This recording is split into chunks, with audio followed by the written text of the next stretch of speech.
Hello guys, it's me again. In this video I'm gonna show you how to disconnect Instagram from Facebook. Firstly, what you need to do, just simply go and open up your Instagram application and then go on your profile section, type on the three dots on your right upper side and go for settings. Then as you can see, you have an options for account center down below. You need just to click on account center, and here as you can see you have accounts and profiles on the first section.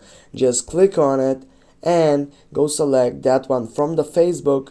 And now if you want to get out from this and disconnect your Instagram from Facebook, just click on remove from account center, and that's it guys. With one click you are to the main point. Just click on it. Now you need to go for continue, and then you'll need just to get up from this permission, go for remove your account, your name of your account from Facebook.